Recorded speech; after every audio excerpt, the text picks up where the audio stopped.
Good morning. Good morning. So I want to talk to you guys because I have seen a lot of parents on in a group on Facebook I'm in talking about their kids having experiences and their kids having gifts or what they think may be gifts. And I think that is so great to see parents open to um, their kids having gifts. I know when I was growing up, it wasn't really something that we talked about. I was an indigo child, and meaning I had experiences as a child. My gifts, I remember starting to have experiences at like 3 years old. 4 years old, I started having experiences with deceased or unalive people. Um, and it's crazy that, so many people try to tell you how the world works and how people die and where they go and where they should be and where this person should be and you don't have this and where your angels are and all of that, or you don't have ancestors, or you shouldn't say you have ancestors. We all have ancestors. We came from generations. And when they say God didn't give us ancestors, he actually did give us ancestors. They are our passed over loved ones, even if it's just a grandmother, a great great grandmother, that's your an ancestor. That is your ancestor. And so I think that it's great that you guys are embracing and being open to those different things. And sorry. I know for me, I always seen, I don't know. People have different gifts and different experiences. Sorry, guys. Some people hear, some people see, some people channel, some people just, the list goes on. Some people see auras around people, like their energy.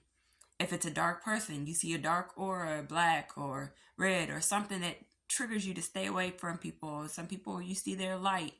You see the aura that you embrace, the energy around those people. And for me, I'm big on energy. I do not allow all energies into my space. And that's just because I know who I am. And growing up, I was probably the weird one. I was a black sheep. I wasn't around a lot of people. I didn't have a lot of friends. I was an outcast. I never fit in.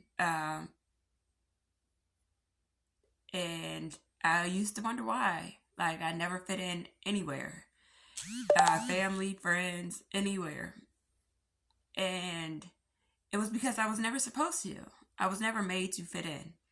And it wasn't until I was an adult that I realized that. But as a child, I suffered and struggled with why am I so different? Like, why? I was a crybaby.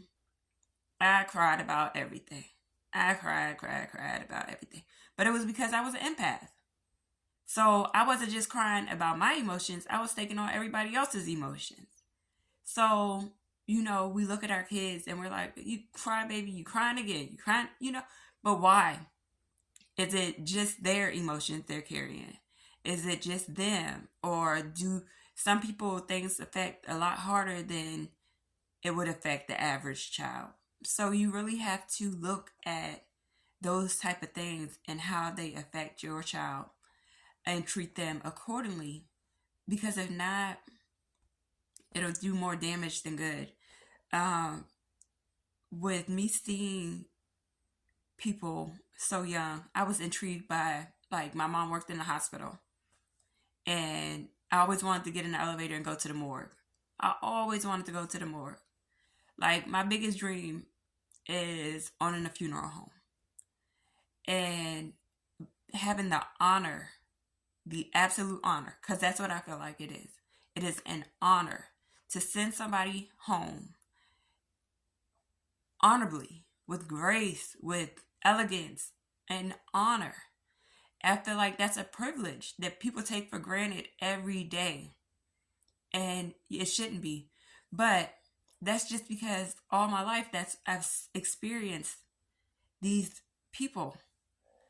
So it's a comfort that I have with those experiences. Um, and it took a long time to get to that comfort, to get past the fear. So make sure you really talk to your kids so that they feel comfortable really expressing to you how they feel. My nephew's 6. And when he comes, he's like, Tweet, my angels, they be talking to me, and but he sees dark and light. So he fears a lot too. But at one point he had a real like he was fascinated with scary movies. I don't even watch scary movies because I feel like I don't even allow dark energy into my house. And um, it was more than just a movie for him. And that's another thing, like you really have to be careful with what you allow into their space because they are so sensitive. And like he's been sick lately, but you have to realize that he's been sick, but there's never a reason for why. He's been in rheumatology, he's been everywhere. And sometimes the sickness isn't physical, it's that the environment that he's in is too much for him. It's no balance, it's no peace, it's not enough for peace and balance there for those kids.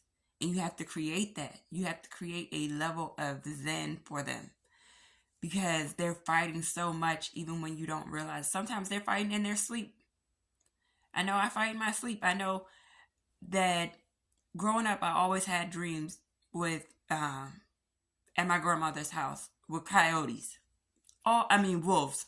I thought they were wolves. Always a pack of wolves in every dream. The pack of wolves was at my grandma's house. And every single dream. And now that I'm older, it's funny because I live in the city and I keep a coyote that comes to my house. So now I'm like, well, maybe it wasn't a pack of gray wolves. Maybe it was a pack of coyotes. So maybe that's my little animal or whatever. But I keep the coyote. He's always up here for some reason. I don't know. But whenever I get a vision, it starts at my grandma's house. I tell my mom, it's like, I'm tired of grandma calling me into the family room, you know? So there's always something that will be a familiar thing for them that lets them know a safe place. And that's my safe place when I know that I'm on assignment. That's how I know I'm on assignment. And she'll tell me, you have an assignment. We in the family room. But that's how I know when it's for me. And that's how they'll begin to learn what's for them because they'll have an assignment. But before the assignment comes, they'll be in a safe space. So once they find that safe space and comfort and whatever it is they're supposed to do, then they can go from there. But up until they reach those places, just create boundaries, just be open to listening. And regardless of what you hear come out of their mouth because you don't know what they're experiencing, just be open to it. And don't make them feel like it's wrong or they're doing something wrong because it's natural. It's not something they can help. It's not something that they asked for. It's just something they were gifted with. And it should be embraced. It should be embraced in the best ways. But they have to be watched too. Because the same way we see those gifts, the devil seen them first. And that's how my life's been. The devil definitely showed you who you are. Your enemies definitely show you who you are. And your kids will know who they are based on those enemies. So, protect them, protect yourself, and embrace their gifts. And I'm here if anybody has any questions that I could possibly help with. I don't know. Enjoy your day.